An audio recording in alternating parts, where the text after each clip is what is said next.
27 febbraio, siamo arrivati alla nona puntata di Che calcio che fa. Le settimane ormai volano in una maniera incredibile e chiaramente anche il campionato di calcio ha assunto la sua fisionomia. L'avevamo già visto verso la fine dell'anno, prima del mondiale ovviamente del Qatar, però a gennaio doveva riproporsi un cambiamento, perlomeno un avvicinamento al vertice. Invece vediamo questa squadra fenomenale, il Napoli che continua a inanellare risultati su risultati con due grandi giocatori lì davanti, non solo due grandi ma tutto l'11 e anche chi entra fa molto bene. Insomma, è un campionato abbastanza chiuso per ciò che riguarda l'assegnazione dello scudetto, mentre invece è interessante la lotta che è successiva, quella che riguarda le prime posizioni in classifica, ma anche in fondo alla classifica, ovviamente.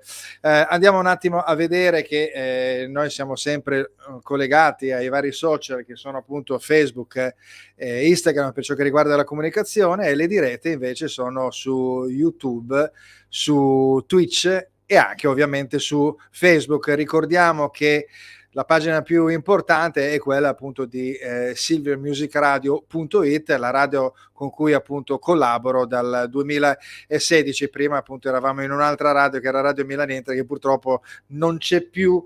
Dico purtroppo perché era una bella esperienza, perché poteva accomunare i tragitti delle due squadre più importanti di Milano. Oggi parliamo di calcio ovviamente un po' più approfonditamente dentro alla materia in sé, ed è un ruolo, quello dell'allenatore, che mi è sempre piaciuto, avendolo fatto in passato, e quindi quando ho un allenatore mi piace scambiare delle idee e in qualche modo verificare la bontà di questa attività. A questo punto non mi resta altro che chiamare alla streaming, alla visione, Alessandro Ruggero. Eccolo qua, allenatore. Ciao Fulvio, buonasera a tutti. Ecco, ciao Alessandro dell'Accademia Pavese, giusto? Sì, giustissimo, Devo dire anche la tua fede calcistica? No, assolutamente sì. va bene, interista, e quindi insomma chiaramente si sta leccando le ferite. In questo periodo è una situazione un po' strana. Parliamo subito un attimo dell'Inter, poi dopo lo riprenderemo come argomento. Sei d'accordo, anche perché poi andremo a guardare ovviamente le logiche degli allenatori in questo momento storico, no? Sei d'accordo sul fatto che è una squadra che è incompleta, una squadra che forse sta prendendo come si dice, una sorta di direzione, perché il Napoli crea un problema a tutti, perché avendo quei punti di distacco ovviamente mentalmente incomincia un po' a mollare, almeno su un fronte. Sì, è vero, il Napoli fa un campionato a parte, ma entrare in Champions League diventa fondamentale per l'Inter, per il Milan, e quindi non posso pensare al fatto che si molli di testa. Ecco, secondo me ieri l'Inter dà un pessimo segnale, perché è una squadra che va in campo per tirare i 90 minuti. Stesso discorso fatto con l'Empoli a San Siro, con la Sampdoria, e ormai le partite con questo live motive sono un po' troppe, e fossi Inzaghi inizierei a preoccuparmi. Se dopo Sì, una sì, grande sì. prestazione, se dopo una grande prestazione arriva sempre una pessima prestazione, vuol dire che ci sono dei problemi strutturali, ma dal punto di vista anche mentale. Mentale. Quindi sei convinto, perché a me non sono piaciute le uscite di alcuni quotidiani ieri subito dopo la partita, mettendo subito in difficoltà l'allenatore, mettendo subito la società, e in qualche modo era già un cantiere aperto di polemiche e di situazioni negative. Credo che si debba anche un po' aspettare, no? Quelle che devono essere le risultanze anche degli altri tornei, dalla Champions in primis e ovviamente dalla semifinale di Coppa Italia. Sì, l'Inter è seconda, agli ottavi di Champions, e ha vinto l'andata in Coppa Italia in semifinale. È anche vero che il distacco dalla capolista Napoli più 18, meno 18 è veramente un distacco abissale, e l'Inter con questa rosa qua per me non se lo può permettere, almeno per quanto mi riguarda, il mio pensiero. L'unico appunto che faccio a Inzaghi è che a me non piace questo voler per forza giocare col suo modulo, con le 3-5-2, che se trovi un allenatore un po' preparato, che ha idee diverse di calcio, va in difficoltà. Ieri il buon Thiago Motta gioca senza la prima punta tutta la partita, l'Inter tiene tre difensori bloccati a marcare il nulla cosmico e poi si va in difficoltà. Io mi aspetto che l'allenatore dell'Inter sia calcisticamente molto più, come dire, elastico, ecco. E come vedresti allora come alternativa di modulo? Perché in realtà è un doppio modulo, perché con i quinti raggiungi anche una fase difensiva notevole con il 5-3, no? Giusto? Con il Sì, sì, 5-3-2-1. assolutamente. Secondo me l'Inter potrebbe giocare benissimo 4-3-1-2 con Mkhitaryan giocare sotto punta. L'Inter ha un problema strutturale, non ha nessun giocatore che salta l'uomo e infatti Sì, nelle statistiche delle ultime giornate, delle ultime settimane, l'Inter è la squadra che prova e concretizza meno dribbling. Questo cosa vuol dire? Che l'Inter non crea mai superiorità numerica per quanto riguarda uno scontro diretto uno contro uno, ma ci deve arrivare sempre attraverso il gioco. Se come ieri trovi un campo un po' impantanato, una squadra che gioca bene, l'Inter non riuscendo mai a vincere un duello nel singolo, e poi si va in difficoltà. ecco, questo è un ragionamento che, vabbè, le statistiche giravano, no, in quest'ultimo periodo riguardo appunto il fatto di non poter saltare l'uomo, no, e che quindi ovviamente è una squadra che ha una sua impostazione, no, e quindi le differenze le fanno probabilmente i cambi o le giocate del singolo. A me pare che sia già importante però quello di avere già un'impostazione di base, no? Quindi molto forte, molto importante. Quando tu vedi l'Inter sai già come gioca, sai già come addormenta la partita, sai già magari quando aumenta il ritmo e va a colpire, fermo restando chiaramente la bravura degli avversari, no? Io credo che questa è la cosa a cui bisogna riconoscere a Inzaghi, che ha ereditato una squadra completamente differente, che era quella a strappo, no? Di Conte, e l'ha plasmata in un certo modo. Poi le differenze le fanno i singoli. Ogni anno gli tolgono delle pedine, ne prende altre e magari è qui l'idea di base che per l'anno prossimo su alcune pedine, in alcune pedine devi andare a fare un certo tipo di lavoro oppure le devi sostituire completamente con prospetti performanti. Io immaginerei per esempio su un'impostazione del genere un 3 giocatori forti che saltino l'uomo, io credo che non ci sarebbe poi questo grosso problema di impostazione. Va bene questa impostazione. Tu dici invece cambiare proprio completamente modulo. Ma no, cioè, secondo me il modulo principe può rimanere anche il 3-5-2. Io vorrei che nel corso della partita o anche a inizio partita l'allenatore dell'Inter abbia la capacità di trovare anche soluzioni diverse. Perché se poi ti affossi solo su questo 3-5-2 e trovi un allenatore che un attimino ti vuole incartare, e ti incarta facilmente, perché poi se tu poi da lì non ti schiodi mai. Ma guarda, ma non perché ieri ha perso. Questo appunto l'ho fatto a San Siro, Inter-Porto, quando il Porto rimane in 10 e tu continui a giocare ancora a 3-5-2. Il Porto non attaccava, non difendeva più, cioè non attaccava più, perdonami. Quindi tu avevi tre difensori bloccati a marcare il nulla e quei tre giocatori là, uno non ti serve. Cioè, ma mettine uno in più in mezzo al campo nel recuperare palla più in avanti, magari, o per palleggiare meglio. Secondo me questo è un problema, ma tutto nasce dal mercato estivo, da non aver preso Dybala. Dybala era il giocatore che all'Inter serviva, perché era Certo, quello che saltava l'uomo. E certo. l'Inter l'ha avuto veramente in mano, perché mi ricordo molto bene la Certo. scena del suo Sì, sì. procuratore che va in sede all'Inter per parlare e sembrava cosa fatta. E invece poi è andato a Roma. All'Inter manca un Dybala, ma ce l'aveva in casa con le dovute proporzioni, che era Sanchez. Sì. La quarta punta Sanchez era un giocatore per l'Inter importante perché era quello con caratteristiche diverse. Cioè, che giocava tra le linee, giocava Sì, tra le sì, linee, era che salta importante. l'uomo. Certo. Abbiamo qua un amico, quindi l'avvocato Angelo Cascello, un caro saluto a Grande, entrambi, eccolo qua, complimenti della vostra competenza. Ciao Angelo, è stato anche ospite ovviamente a Che Calcio Che Fa. grande Va Angelo. bene, abbandoniamo un attimo, perché tanto lo riprenderemo come discorso, andiamo a vedere i risultati della nostra della 24esima giornata. Eccoli qua velocissimamente.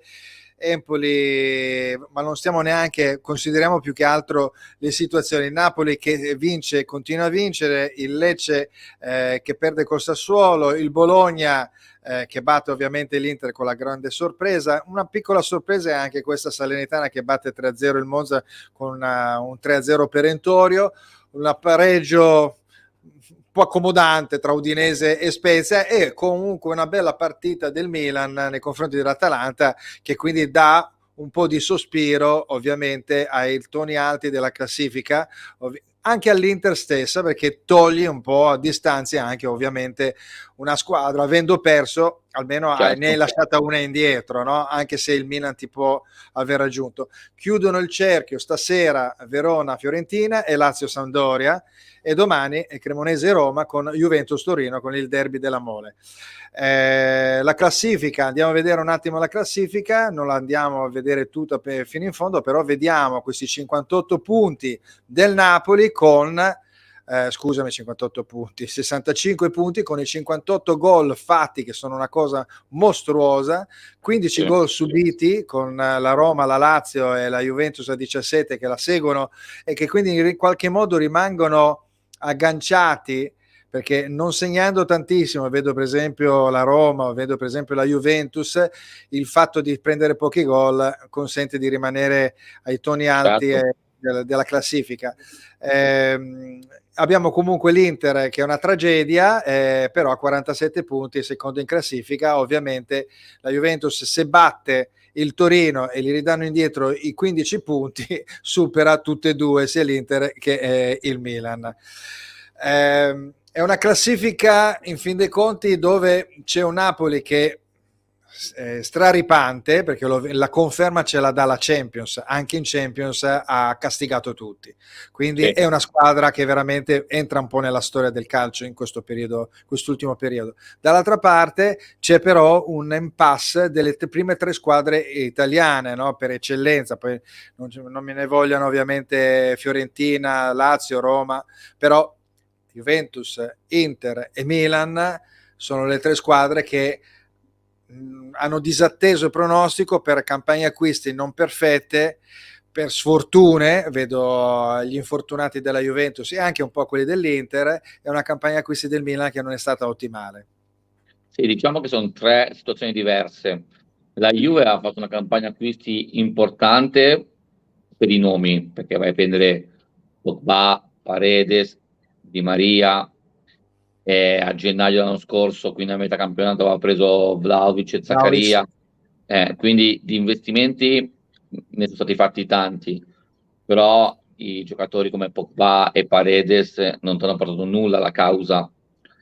Il Milan si è impantanato nel mercato estivo su De Ketelare, che per ora, almeno fino adesso, non ha portato quanto di buono aveva fatto vedere in Belgio, e l'Inter ha fatto il solito mercato in uscita, riuscendo a riportare a casa Lukaku, ma è un Lukaku che è lontano parente di quello che era con Antonio Conte. L'Inter ha fatto secondo me un grande colpo di mercato a zero per quanto sta giocando e per come sta giocando, che è Mkhitaryan. Secondo me Mkhitaryan è stato veramente un giocatore di sostanza, classe, giocatore, personalità. Infatti la sua carriera, se tu giochi tanti anni al Borussia Dortmund, allo United, all'Arsenal, vuol dire che qualcosa di buono il giocatore c'era, no? Ovviamente. Senti, parlando di De Ketelare, non per andare a fare gli antisportivi, però a me sembra che un giocatore, penso per esempio a Leao, quando è arrivato al Milan, tu dicevi, ma chi è questo qui? Che io gli ho visto fare un gol, il primo gol che fa a San Siro è un gol con un cambio di passo in area a sbilanciare i giocatori da una parte. Ho detto, però complimenti, gran bel gol. Poi è scomparso, poi è ritornato e quindi l'hanno ricostruito. Quindi bisogna aspettare quindi ancora questo De Ketelare, perché siamo arrivati veramente alla fine della stagione. A me sembra che basta una giocata per dire vabbè, il giocatore comunque c'è. Io non ne ho vista fare una, non per far polemica, però no, io credo che il giocatore tecnicamente ci sia, perché lo vedi che comunque tocca la palla in una maniera diversa, proprio la carezza. Io credo che lui abbia grossi problemi mentali, cioè passami il messaggio, nel senso che probabilmente è un po' debole, gli manca un po' di personalità. Lui a me ricorda moltissimo, tu lo ricorderai bene, il primo Dennis Bergkamp. Mi sembra quel tipo di giocatore lì. Mi sembra che De Ketelare abbia la sindrome di Dennis Bergkamp. Grandissimo talento, che lo vedi che ha un talento incredibile, però poi non riesce a dimostrare. Io non vorrei che anche il peso di quanto il Milan l'abbia pagato lo stia un po' condizionando. Tant'è vero che settimana scorsa Ferran Torres del Barcellona ha dichiarato di essere stato in cura da uno psicologo perché faceva fatica a digerire quanto il Barcellona lo avesse pagato dal Manchester City. Quindi sai, poi i giocatori non tutti reagiscono nella stessa maniera. No, In questo certo. momento De Ketelare potrebbe un po' soffrire questa cosa. Ok, quindi bisogna aspettarlo ancora, giustamente, anche perché poi l'investimento è stato importante. Andiamo a vedere questa classifica che mi sconvolge, perché vediamo Victor Osimhen con 19 reti, stanno già in qualche modo auspicando che possa raggiungere e superare il Pipita, Mhm. Higuain, però è dura con 36 reti, ne deve fare ancora 17, e c'era per esempio Bruno Giordano che affermava che se non batte i rigori è un po' dura. Sì. Vediamo Victor Osimhen e Kvaratskhelia che insieme fanno di 29 reti. Andiamo a vedere la classifica. Abbiamo 58 reti, quindi è esattamente la metà, quindi Metà. praticamente, quindi loro sono metà squadra. Allora uno potrebbe dire, visto che tu sei un allenatore, ad un certo punto quei due lì non devono proprio giocare, ma evidentemente non è proprio così. Ti do un altro dato. Loro due insieme fanno 29 gol, la Juventus da sola ne fa 36.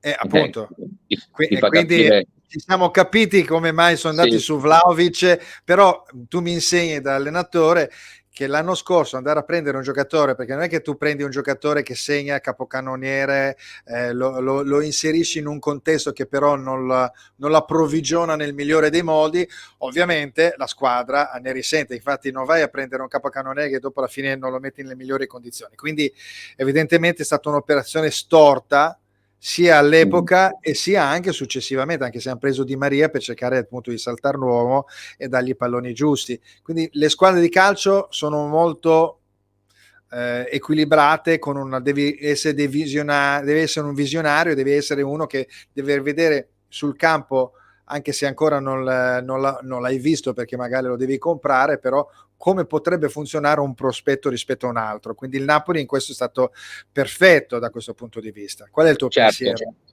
Sì, la differenza tra i due è che Osimhen può giocare tranquillamente anche a 50 metri dalla porta ed essere pericoloso. Vlahovic, secondo me, è fenomenale ed è più forte di Osimhen negli ultimi 16 metri. Secondo me, Vlahovic Cioè, negli ultimi 16 metri vale i primi 5 in Europa, ok? Tolto Holland City, poi secondo me Vlahovic è da big europea. Infatti credo che il Real Madrid come post Benzema abbia messo gli occhi su Vlahovic mica per niente. Dicevi bene te, quando vuoi fare un acquisto devi capire perché Vlahovic a Firenze viaggiava con una media lungo la partita, ma perché la squadra italiano era un meccanismo dell'anno scorso talmente perfetto e Vlahovic era il terminale perfetto per quel meccanismo. Quando tu, Juventus, difendi la tua metà campo e costringi la tua punta a giocare sempre lontanissimo dalla porta avversaria, Vlahovic non ce l'ha quelle caratteristiche di attaccare la profondità come fa Osimhen e quindi ne risente. senti, invece il Georgiano a sinistra, che quando è a posto fisicamente è devastante.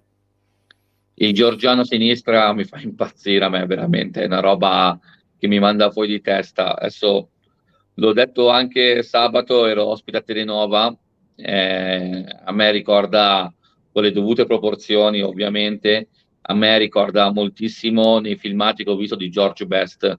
Sarà un po' la capigliatura, un po' il fisico gracile, un po' la sua andatura, ma questo qui è una qualità che mi fa diventare matto. Cioè, io che sono un allenatore che adora i giocatori tecnici, io ho Kvaratskhelia, per me è proprio un fenomeno, è proprio un giocatore che a me piace, salta l'uomo, crea superiorità, vede la porta, questo sa fare A veramente gamba, tutto. a Sì, sì, gamba, non gli manca niente, sì, perché perché è lui un parte. finto lento, perché quando cambia il passo poi va forte. Beh, poi hai visto anche l'ultima partita in Champions come entrava diciamo centralmente, quindi non partiva sempre solo da sinistra, anche perché poi per esempio nella partita che hanno perso con l'Inter, no? Andando a vedere quella Mm, partita lì, ti rendi conto che lui fa un certo tipo di movimento e probabilmente gli avranno detto guarda che se fai sempre quello ti certo. accentri ma dopo ti escono e non riesci più a. E quindi invece questo vuol dire anche studiare tantissimi schemi e io ho visto un Napoli con tantissimi schemi d'attacco, veramente Spalletti sta facendo una cosa eccezionale. Dopo parleremo un po' degli allenatori, perché ti Certo. voglio in prima persona. Allora, in prima persona, parlando invece Alessandro Ruggero, parte come carriera, quindi se puoi in qualche modo riassumere il tuo percorso fino adesso. Guarda, ho avuto la fortuna nel 2009 di entrare grazie a un mio caro amico che è Cristiano Pavone, ex calciatore del Bologna, del Cosenza, che adesso lavora per la GR Sport di Giuseppe Riso, fa procuratore. Ho avuto la fortuna di andare ad allenare l'Equipe Lombardia, che erano i giocatori professionisti senza contratto Ah, ed ero nello staff con Cristiano Pavone appunto e Roberto Galia. sì, E questa roba qui mi è piaciuta, no? E da lì in poi ho iniziato ad allenare prima a Saronno, dove ho fatto bene, poi a Solaro con gli allievi regionali dove ho fatto bene, poi sono andato a Seveso, dove anche lì ho fatto un'altra buona stagione, e poi mi hanno dato l'Aldini, mi hanno notato e mi ha chiamato l'Aldini, che a Milano è un'istituzione, ho fatto due certo. begli anni vincendo un campionato e poi sono andato in Lombardia 1, che è nata squadra top di Milano, e durante il Covid ho avuto questa proposta importante dal Sud America, in Ecuador, la squadra Primavera, che è l'Under 20 dell'Emelec che fa la Libertadores. Purtroppo il Covid ha rovinato i miei piani perché lì era veramente un sogno viverla, allenare lì perché è tutto totalmente diverso dall'Italia. Sono tornato in Italia, ho avuto la fortuna di andare al Fanfull a fare gli allievi. Dopo pochi mesi sono stato promosso junior nazionale, ho fatto molto bene grazie a un gruppo di calciatori strepitoso e da quest'anno sono in Accademia Pavese, che di tutte le squadre che ho girato in questi 12-13 anni da allenatore è la società migliore, e non te lo dico perché sono di quest'anno, lo dico perché lo penso veramente, è la società migliore dove ho allenato, perché ti fanno lavorare veramente bene, perché è composto da persone per bene, persone serie, e il presidente dell'Accademia Pavese è un uomo unico nel mondo del calcio. Ti faccio un esempio che lo dico sempre quando parlo del mio presidente: vedere il presidente di una squadra di calcio importante che pulisce gli spogliatoi a fine allenamento, un uomo che sta veramente bene economicamente, te lo assicuro, ma l'umiltà di pulire gli spogliatoi, di tagliare il campo, eh, La è una passione, roba, è una è roba una grande. incredibile, veramente. Sì, sì, Prima di tutto c'è la passione per sì. questo, per questa, chiamiamola così, professione, no? Guarda Quindi quella di. Fulvio, ti dico solo che anche ieri mattina, nonostante giocassimo alle 9:15 ad Assago, il presidente alle 9:15 era lì a vedere gli allievi, nonostante lui abbia anche una prima squadra che fa l'eccellenza. Quindi lui gira veramente, va a vedersi tutte le sue squadre. Quindi per un suo allenatore è veramente un motivo di orgoglio. Infatti io spero e credo che l'anno prossimo resterò lì perché è veramente una società fatta da persone per bene, il presidente. Sì, anche perché poi nel calcio ci sono purtroppo situazioni non molto, non dico belle, delle No, no, situazioni. puoi anche dirlo.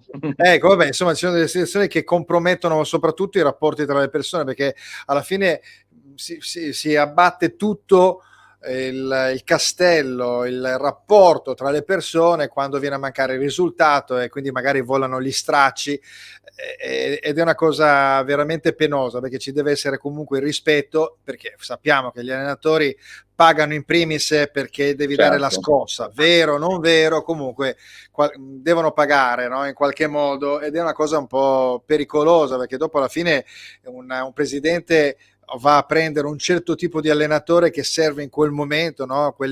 Lo Iachini di turno, per dire, Certo. che va a essere, viene richiamato il Sonetti di una volta, che andava a recuperare un po' la posizione giusta in classifica, ma dopo non vai da nessuna parte. Senti, Guarda, sei un allenatore giochista, visto che prima hai detto che piacciono i giocatori che danno ovviamente lustro con la tecnica personale, o sei un giochista o un risultatista? sono assolutamente un giochista, ma a livello maniacale proprio. I miei ragazzi hanno quasi il divieto di buttare via il pallone. Io voglio che i ragazzi imparino a giocare bene a calcio perché sono un allenatore molto anomalo, nel senso che mi piace vincere ovviamente, ma nel settore giovanile non è la cosa che più mi interessa. Io voglio che i miei ragazzi imparino a gestire la pressione, di avere la palla sempre tra i piedi, di non buttarla via, perché se tu la butti via non stai imparando niente, hai risolto il problema in un secondo, ma senza capire il perché. Questo negli anni mi ha un po' penalizzato, perché all'Aldini col buon Frosio, che è stato il mio direttore sportivo, tantissimi scontri, ma tantissimo affetto e stima reciproca, però vediamo il calcio in maniera diversa. E niente, per me nei settori giovanili bisogna ripartire da queste cose qua. Purtroppo nelle società dilettantistiche tutti pensano al risultato e per me è sbagliato. Per me è sbagliato perché prima bisogna insegnare ai giocatori a giocare a calcio e E poi il poi risultato forse deve essere una conseguenza. perché tu stai parlando ovviamente di una fascia, una categoria che è 16 anni, giusto? Sì, quest'anno faccio gli 18. allievi. Sì, Ecco. 16 anni, under 16. Quindi è logico che lì il giocatore è ancora in una fase di formazione, Assolutamente. però per esempio io la vorrei riportare un po' su un discorso più di allenatori, insomma lo scontro Allegri-Sacchi, Sacchi che è giochista e Allegri è risultatista. Io credo che dire che Allegri non sia un giochista, vabbè, non sarà spettacolare, però comunque le squadre, lui, anche la sua esperienza, quello che lui ha vinto, non è che magari non sono belle da vedersi, però comunque una squadra deve andare in campo e lo vediamo anche quest'anno con grossi problemi che ha avuto. Quindi parlando di Juventus bisogna cercare anche di in qualche modo di salvare la figura di una persona di questo tipo che in questo momento sta facendo tutto, no? Quasi dal presidente di calcio fino al magazziniere che pulisce per terra, quasi come immagine, Certo, dico, certo. della Sì, Juventus. sì. No, no, no, guarda, Allegri sta guidando il Titanic e lo sta portando in porto.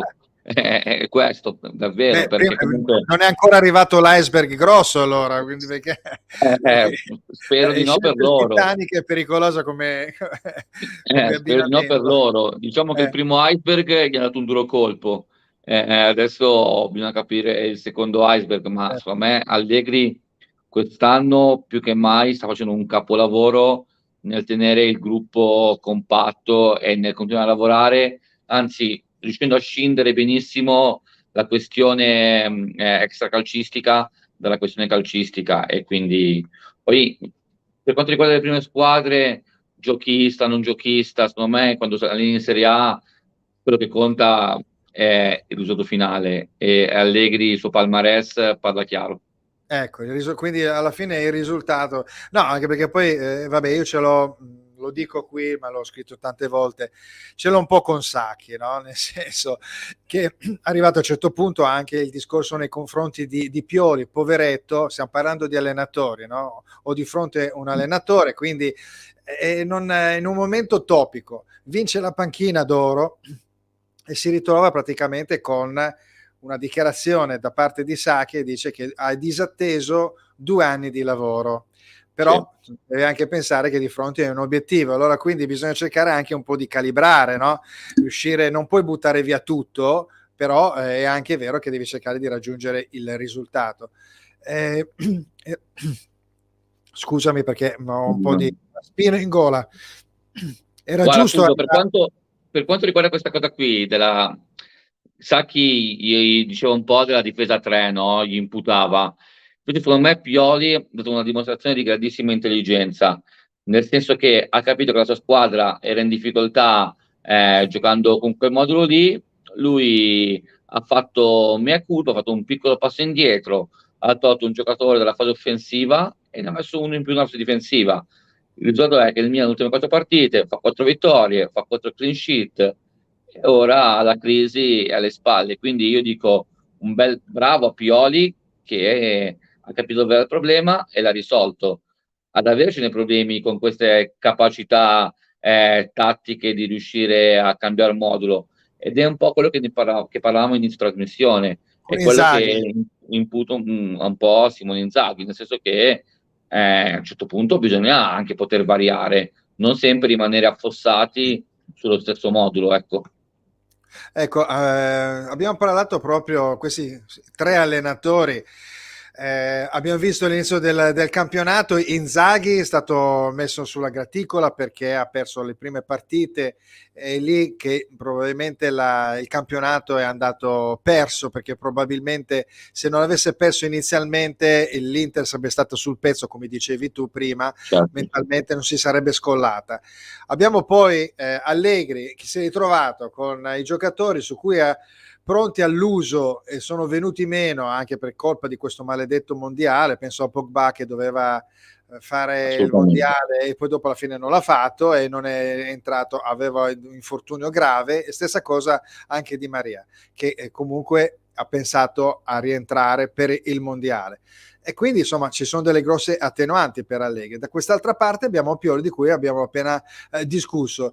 Non è un po' troppo facile buttare veramente a mare quello che dicevo prima di Sacchi, il lavoro di un allenatore, anche perché poi appunto Inzaghi ha fatto dopo un filotto che l'ha portato a essere secondo in classifica, a vincere delle partite importanti col Barcellona, per esempio in Champions, e adesso c'è l'andata che ha vinto a vincere la Supercoppa, a essere in semifinale di Coppa Italia ed essere all'andata vittorioso contro il Porto. Quindi alla fine bisogna cercare anche un po' di equilibrare, perché ieri veramente sono rimasto basito dal fatto che ci fosse subito dopo mezz'ora un titolo contro Inzaghi, va bene tutto, però ma lo dico, lo direi e l'ho detto anche Sì, per sì, Pioli. no, certo.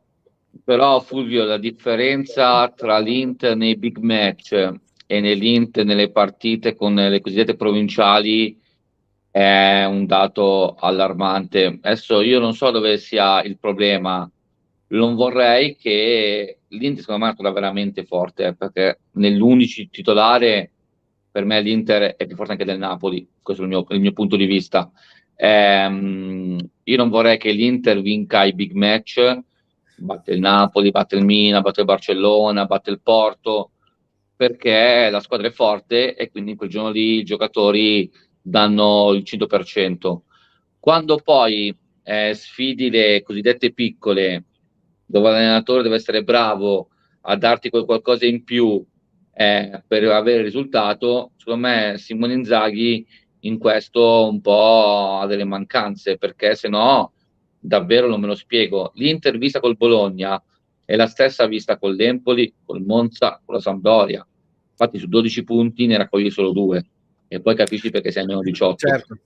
Ma scusa un attimo, ma io per esempio imputo molto il fatto di questo maledetto turnover, no? Nel senso che per esempio mi ricordo nel 2006, 2005, 2006 quando c'era il primo anno di Mancini all'Inter, non so se ti ricordi, c'era la famosa pareggite, dopo Sì, quasi non un girone ricordo. d'andata continuava, Sì, andava in vantaggio l'Inter, veniva recuperata, oppure perdeva e poi dopo pareggiava all'ultimo con Vieri o Martins, per dire.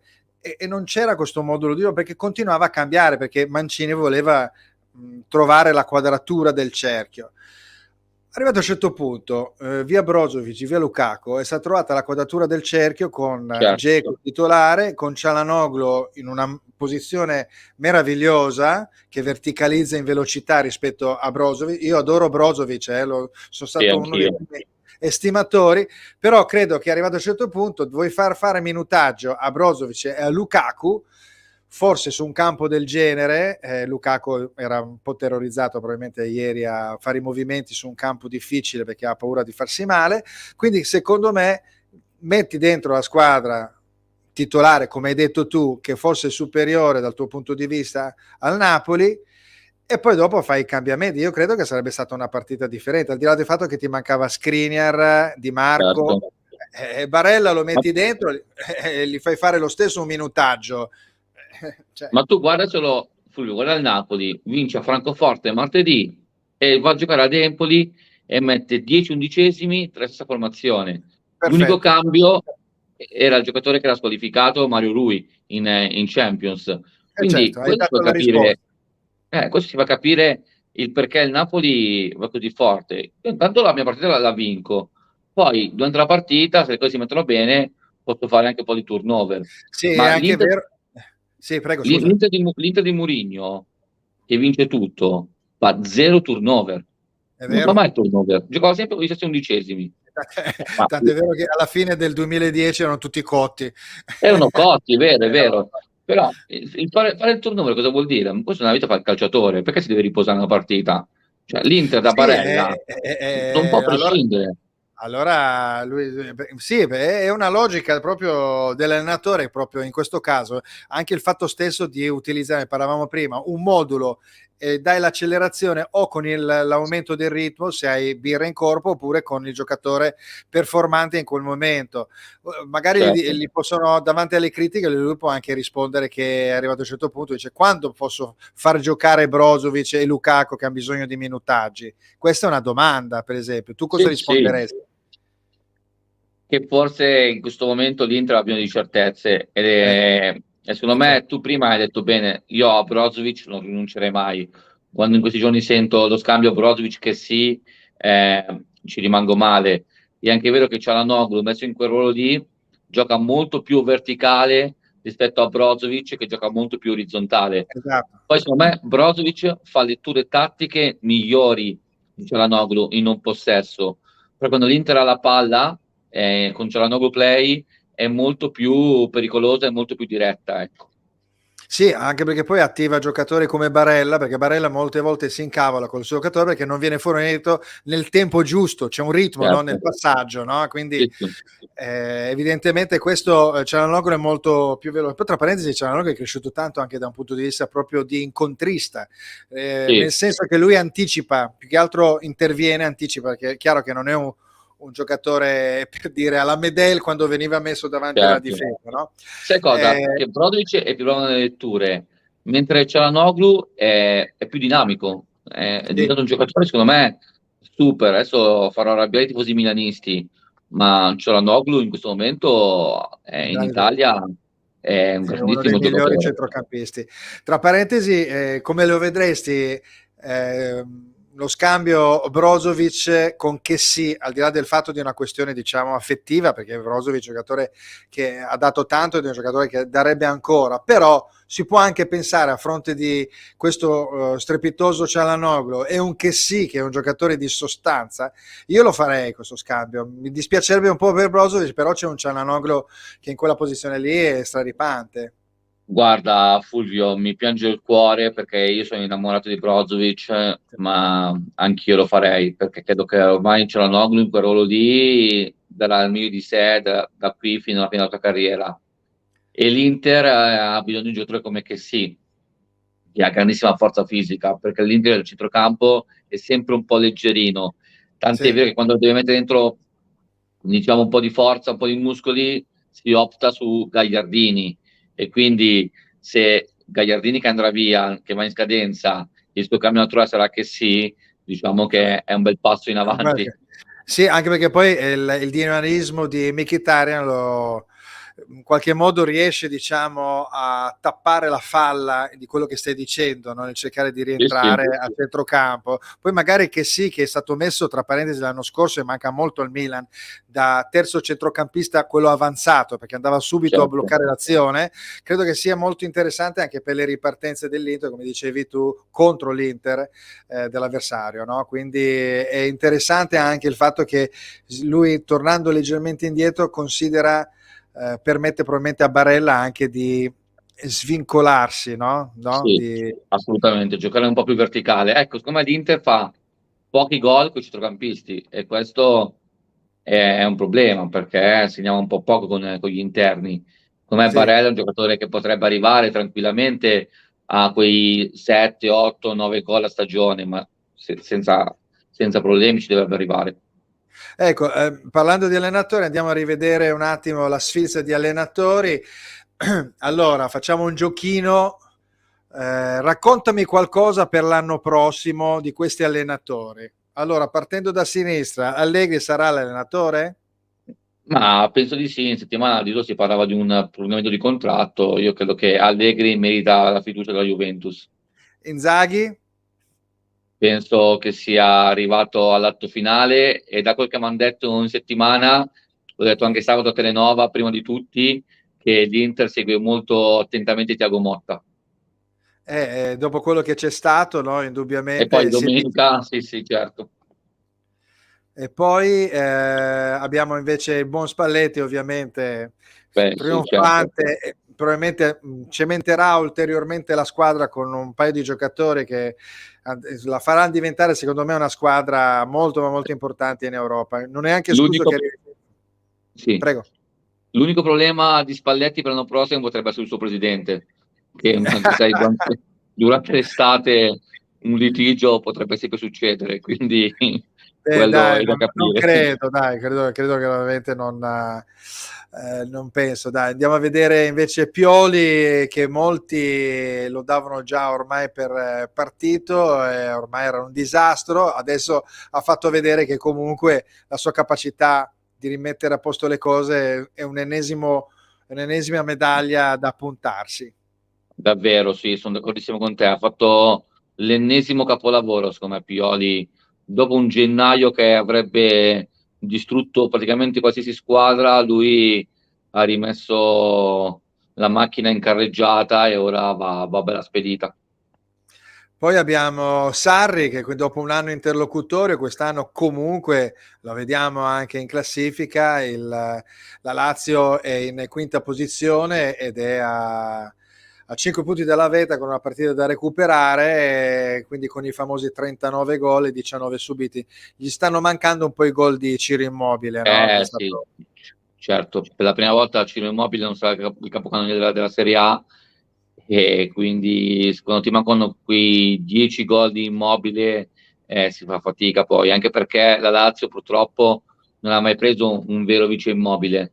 No, è Ci ha sempre dura. provato, sì, ma l'ha sempre sbagliato. Quindi tu giochi sempre senza una prima punta, e si fa fatica, però Sarri secondo me è un grandissimo allenatore. Beh, è un giochista, giusto? Sì, sì, un grandissimo giochista, le sue squadre giocano veramente molto molto bene a calcio. Andiamo a vedere quello a fianco che è un ricordo meraviglioso per i tifosi e sostenitori interisti, Mourinho. Cosa farà Io non l'anno vorrei che, prossimo? sai, le tue dichiarazioni di settimana scorsa lasciano aperte varie sfaccettature. La voce sempre più insistente di un Mourinho che vorrebbe tornare all'Inter, secondo me non è proprio da scartare. Io sono dell'idea che quando tu hai fatto così bene una piazza non dovresti mai tornarci. Però vediamo, secondo me di questi allenatori qui chi rischia il posto sarà l'unico, o chi non entrerà in zona Champions, Certo. tolto Gasperini, perché beh, Gasperini secondo me è veramente il numero uno in assoluto. È un grandissimo allenatore che fa lo champagne con le rape, perché fa un lavoro ogni anno, smantella una squadra e ogni anno riesce a riprodurre un sistema di gioco sempre È migliore. sempre lo stesso, più o meno, E, lo standard di gioco ce l'ha, eh? cioè, tu sei partito con Zapata, Muriel e il Papu Gomez e adesso giochi con Højlund che sembra un fenomeno, Lookman e Boga. Cioè, capisci che L'unico problema è che sono dei fenomeni solo nell'Atalanta, lì. poi quando vanno, poi non è vero, però dai, non siamo così cattivi, però perdono qualcosa, ecco, uno li vede lì giocare e poi dopo penso a Cristante, a Gagliardini, a Mancini, a Conti, sì, appunto, Conti, caspita, è vero, Caldara, sono tanti. Solo, Caldara, solo che sì, secondo me ha fatto una carriera sì, è vero, post-Atalanta all'altezza delle aspettative. In questo mi ricorda moltissimo il Valencia di Cooper. Nel Valencia di Cooper c'erano 7-8 giocatori che dopo quei 2 anni lì incredibili sono andati tutti in giro per l'Europa. C'era un certo Gerrard andato al Barcellona per una cifra assurda, c'era Mendieta che andò alla Mendy, Lazio per 90 miliardi, Parinos all'Inter Marino's è andato all'Inter, per 35 miliardi. C'erano tanti vero. giocatori che poi usciti dalla loro comfort zone Carboni terzino cioè, sì, sinistro. hanno fatto veramente molta fatica poi a andare sugli standard che hanno fatto vedere a Valencia. Questo Mi vuol ricorda un dire po'. che... Prego, prego. Mi ricorda un po' questa roba qui, l'Atalanta di Gasperini, quando tu entri in un meccanismo così perfetto che poi al di fuori fai fatica ad esprimerti. È appunto quello che si diceva prima, che uno deve essere creativo, pensare a dove poter mettere determinati giocatori in base al proprio modulo di gioco e bisogna proprio capire questa cosa, no? Certo. Non è semplicissima, perché io mi ricordo per esempio Trapattoni nell'anno dello scudetto dei record, dove i presidenti avevano comunque grossa voce in capitolo per la questione economica, non che adesso non lo sia alla stessa modo, però l'allenatore era un po' secondario in alcune cose. È chiaro che ti prendevano Matteus, quindi non è che però prendevi Bianchi, non c'era Magera, ma c'era, porca miseria, il centravanti. C'era Clisma, no, lì c'era Diaz e Serena. No, Diaz, Ramon Diaz. A sinistra mancava un cursore. Mi ricordo che gli dissero: Guarda, stiamo prendendo un terzino, ti può andare bene Breme? E lui dice: Sì, sì, va bene, ho capito chi è. Ha preso perché tanto ormai ce l'aveva in testa la squadra. Poi Breme Certo. quell'anno lì fu una cosa strepitosa, tutta la squadra fu strepitosa. Non vorrei parlare troppo di Inter, che dopo dicono che siamo troppo filo interisti, ma a questo punto parliamo di un argomento caro sia agli interisti che ai milanisti. Eccolo qua, questo è lo stadio di San Siro. Sta diventando veramente una querela, credo che siano Sì. 7 anni che ci girano attorno, no? Andando anche nelle varie televisioni. Mi ricordo già 7 anni fa che si diceva lo stadio verrà costruito al portello del Milan, eccetera eccetera, e poi l'Inter non ci stava, aveva già i soldi, poi dopo insomma è un continuo rincorrersi. Sono stati fatti 2 progetti bellissimi tutti e due, Sì. è stato scelto uno e poi non va bene, uno prende e se ne va via. È il gioco del Comune di Milano, delle istituzioni. Anche questo è una cosa, vai a farti ovviamente lo stadio di proprietà sia per l'Inter sia per il Milan, quindi 2 stadi, quando Sgarbi dice salviamo San Siro. Se lui non avesse detto quello probabilmente sarebbe andata avanti. Quindi insomma questa cosa qua porta veramente a lunghi tempi. Insomma, come la vedi tu il fatto, diciamo, di non avere uno stadio di proprietà che invece è molto importante? La vedo come una mancanza di introiti per le due squadre milanesi, perché Certo. poi gira tutto intorno a questo. Ad oggi è San Siro, al quale anch'io sono legatissimo, ci mancherebbe, però per Inter e Milan San Siro non porta dei benefit, porta solo tante uscite, anche perché l'affitto che pagano Inter e Milan al Comune di Milano è l'affitto immobiliare più alto a livello europeo. E questo ti fa pensare quanto gli costa lo stadio a Inter e Sì, Milan. però è ovvio che se devi costruire uno stadio devi avere gli investitori, Certo. però vabbè, Ecco, sappiamo che il discorso è allargato non solo allo stadio, ma a tutto quello che ci sta attorno, quindi io non questo è capisco dove Zhang possa trovare i soldi, sinceramente. Cioè, questa è no, una perché cosa. poi Hanno parlato di una nuova area, eh? sì, sì, ho sentito che adesso l'Inter e il Milan si sono divise, anzi c'è un grande giro tra le due proprietà e vogliono fare due stadi diversi, ma io non so dove l'Inter possa veramente trovare i soldi per un investimento Secondo così. me scusami, è un'operazione contro quello che ha detto Sgarbi, perché Sgarbi difendendo San Siro a quel punto lì dice vabbè tenetelo, noi ci facciamo lo stadio. Allora l'Inter forse l'ha capito e segue l'idea del Milan, no? Qua è una patata bollente che non finisce più, è E veramente. poi un'altra cosa che mi preoccupa sono le dimensioni dello stadio, perché si para tra i 45.000 e 50.000 posti, Sì. ma Inter e Milan fanno 70.000 persone anche durante l'amichevole estiva. Come si fa a pensare di ridurre la capienza? Per poi avere dei prezzi esagerati.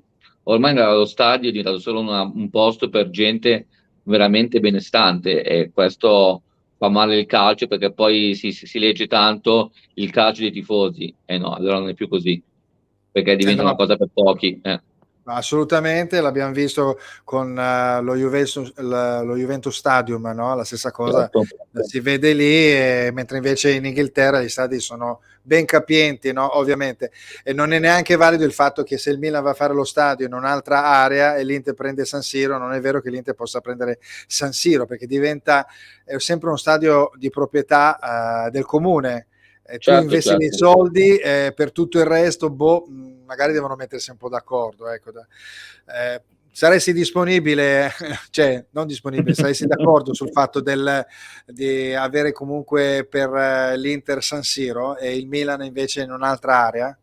Allora, dal punto di vista romantico, ti dico che mi piacerebbe che San Siro fosse solo dell'Inter, ma un San Siro rivalutato, con aree, Ricondizionato? sì, con Sì, aree certo, commerciali e tutto quello che ci gira intorno. Allora sarebbe, secondo me, molto bello, perché ha ragione Sgarbi in questo. Cioè, buttare giù San Siro sarebbe un po' una coltellata al cuore dei milanesi. ma poi Quindi se- scusami, ma è uno stadio dove si vede anche dal terzo anello ha una sua bellezza. Sì, sì, sì, no, è E quindi, vero, guarda, eh, la visibilità che ha San Siro credo che sia invidiata in tutti gli stadi europei. Adesso il No Camp dal terzo anello barra quarto forse si vede il Subbuteo, si vede, mentre a certo. San Siro si vede sempre bene a San Siro. Certo.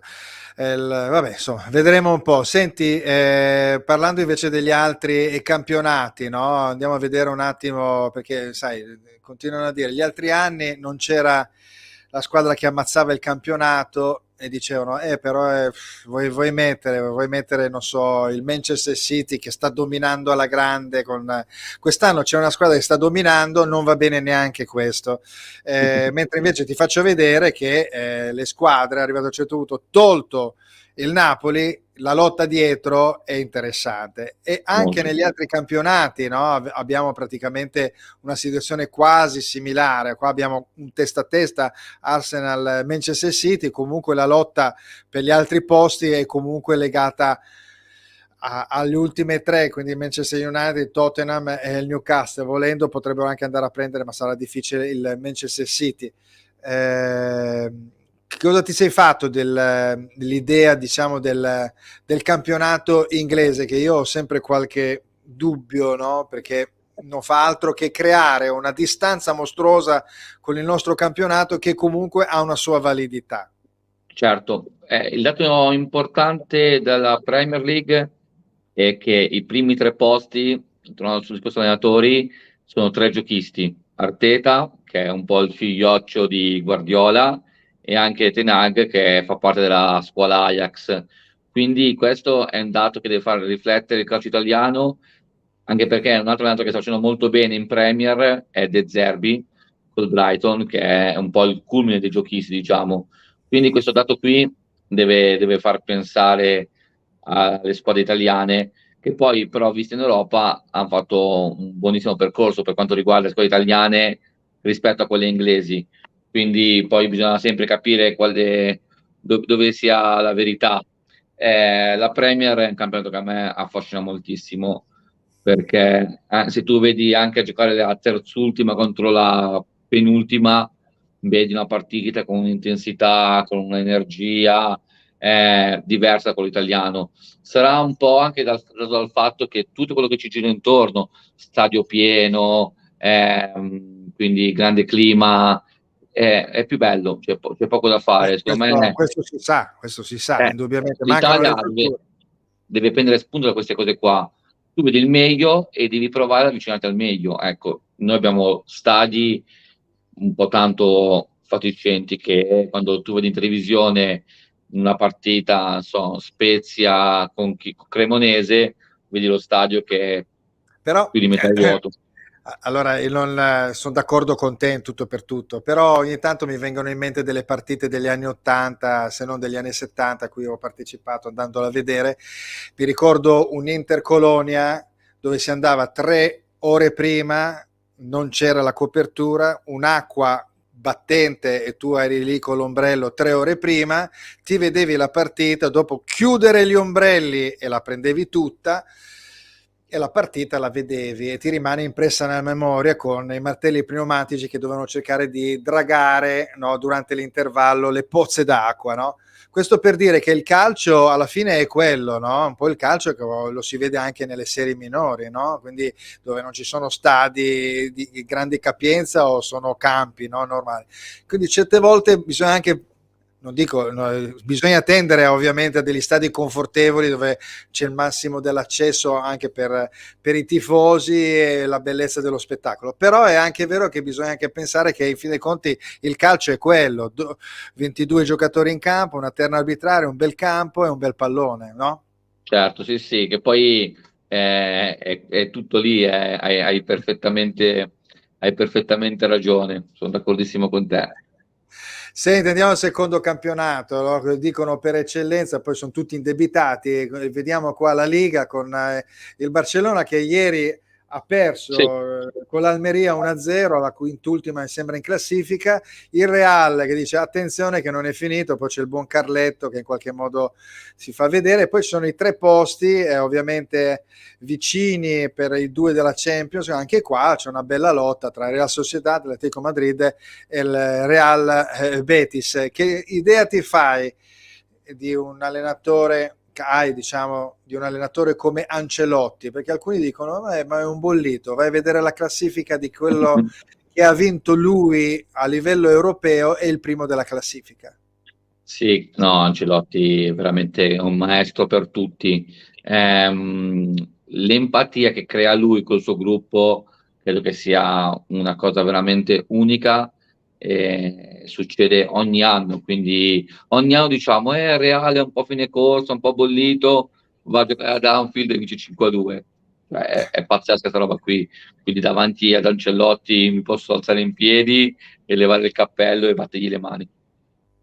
Bene, anche perché poi comunque lui parte dal concetto, va bene fare gioco, ma in base ai giocatori che ho, no? Quindi questo ha Certo. disatteso negli anni, per esempio, il suo maestro Sacchi, che era molto categorico, invece lui Sì. nel tempo ha capito un È po' più le concreto cose. Ancelotti. Più concreto. Sì. Andiamo a vedere la Bundesliga, l'altro campionato di riferimento. Qua c'è un Bayern che sta un po' segnando il passo degli ultimi anni con un Borussia performante, l'Union Berlin che ha perso col Bayern, Sì. il Lipsia e il Friburgo di Grifo che incontrerà la Juventus. Quindi insomma la Juve deve fare attenzione a questa squadra perché è lì comunque, è una Certo. squadra che infatti l'allenatore, adesso non mi ricordo più come si chiama, l'allenatore dice noi ci giocheremo le nostre chance.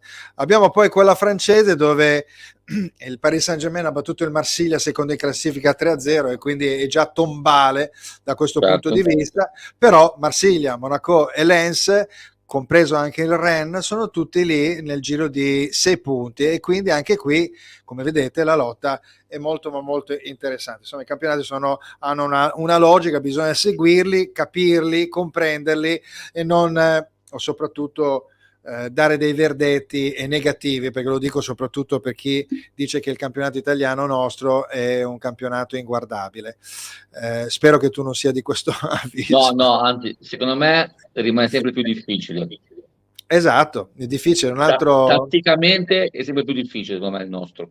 Ma scusami, tu che sei un allenatore, no? Sì. Tu sai, alleni i ragazzi hanno una certa logica in quel momento storico della loro attività, quindi il loro calcio è fatto di un certo tipo, magari c'è l'errore, magari un errore che non farebbero a 18-20 anni, no? Quindi è un certo tipo di calcio. Vedi il calcio femminile e tu dico, ma non è niente a che vedere, no. È un calcio valido perché ci sono delle ragazze che giocano a pallone, vedi i bambini che giocano a calcio e non è che puoi equipararli a, ovviamente, Certo. al Paris Saint-Germain di Messi o Mbappé, no? È abbastanza evidente, quindi bisogna cercare di capire il contesto, altrimenti è logico che la Premier sarà sempre la prima, Messi il primo giocatore al mondo e gli altri, vabbè, sono un po', vengono dopo, no? Quindi, No, sono d'accordissimo, è vero così. Se c'è un vecchio detto che dice se tu giudichi un pesce da come si arrampica su un albero, sei fuori strada, quindi è proprio quello, è vero. Non Sì. è male, non è male, hai ragione. Senti, il prossimo turno andiamo a vedere, al di là delle partite che mancano tra stasera e domani sera, non so se tu riesci a vedere, c'è Sì, un lo Napoli, vedo. ecco, un Napoli-Lazio che potrebbe essere un po' una partitina un po' più difficile, anche perché poi mi sembra settimana l'altra, non so se c'è già, vediamo un attimo, 14 marzo, 7 marzo. No, non c'è il Napoli che gioca in Champions, ma saranno invece il Milan. Sì. Sarà il Milan che giocherà mercoledì 8 marzo. Ecco. È molto bella Fiorentina-Milan il prossimo turno, secondo me. Fiorentina-Milan, perché questa Anche Fiorentina... perché Fulvio, Sì, secondo me, se la Fiorentina oggi con un Verona che sta bene non fa bottino pieno, la Fiorentina deve iniziare a guardarsi un po' le spalle perché ha fatto 8 punti nelle ultime 7 partite e il Verona, che è terzultima, è a solo 5 punti. Quindi deve, no, ora è a 7, deve darsi un attimo uno 7-8 punti, deve un eh, attimo guardarsi le spalle. la Fiorentina sta un po' rischiando, come dici tu, poi sta andando bene in Conference League, però insomma è chiaro che non è... Poi abbiamo Monza-Empoli, diciamo abbastanza normale, tranquilla, Atalanta-Udinese, qua l'Udinese è sempre un po' così, è una squadra un po' altalenante, l'Atalanta deve rifarsi, no? Sì, La certo, Fiorentina l'Udinese ne ha già parlato. è partita benissimo inizio stagione, secondo me ha fatto una preparazione diversa per partire fortissimo, poi i valori sono quelli, però ha fatto una buona stagione l'Udinese finora. Abbiamo Spezia-Verona, che quindi sarà una partita molto importante. Questa fondamentale per entrambe, sì. Ecco. Poi abbiamo un Samp che con la Salernitana, anche questa è una partita, però la Samp qua non decolla, non riesce Eh, a recuperare un minimo di vantaggio sulle altre due. Inter-Lecce, Classica partita trappola per l'Inter. ecco, benissimo. Abbiamo Roma-Juventus, questa è una partita che Sì. dirà anche per la stessa Juventus, visto che al di là del risultato di stasera che può andare a fare, no, di domani sera col Sì. Torino, c'è una partita da Bella prendere domanda. con le mani. E quindi sarà interessante. Abbiamo Sassuolo-Cremonese e poi un Torino-Bologna, anche Bella questa partita. Sì. bella partita. Partita. Sì, gagliarda. Bene, siamo arrivati alla fine della nostra trasmissione. Alessandro Ruggero, grazie per aver partecipato a Che Calcio Che Fa, è stata una bella chiacchierata parlando di calcio a 360 gradi, soprattutto con una persona con cognizione di causa, visto che tu sei allenatore e quindi con un secondo posto in classifica tendente al primo, giusto? Speriamo, il 2 aprile, scontro diretto, ci giochiamo tutto. Beh, dai, buono perché non è il 1 aprile, quindi il No. 2 aprile Ecco. è scollinato perché potrebbe essere uno scherzaccio terribile, a meno che non lo tiri agli altri, ovviamente. Quindi Speriamo. un grande in bocca al lupo allora per Grazie Fulvio, tutto. mi ha fatto veramente piacere, Grazie a davvero. te per aver partecipato, Alessandro Ruggero, allenatore di Accademia Pavese. Ciao, grazie ancora. Ciao. Beh, divertente, una bella chiacchierata parlando di calcio ovviamente a 360 gradi con una persona di campo. Molte volte ci dimentichiamo che il campo è la cosa fondamentale una partita di pallone e non le polemiche del giorno dopo, se non del giorno stesso. Quindi siamo anche un po' stanchi di vedere un po' troppo un calcio chiacchierato, quindi è bello vederlo invece giocare, ovviamente, sui campi di qualsiasi categoria. Grazie per aver partecipato a Che Calcio Che Fa. Ci vediamo ovviamente lunedì prossimo con appunto la vigilia del Tottenham Milan, che sarà una partita molto importante, spartiacque, come del resto lo sarà anche per le altre due squadre, soprattutto per l'Inter la settimana successiva in Champions, e vuol dire tanto. Grazie ancora per aver partecipato a Che Calcio Che Fa, ci vediamo lunedì. Ciao.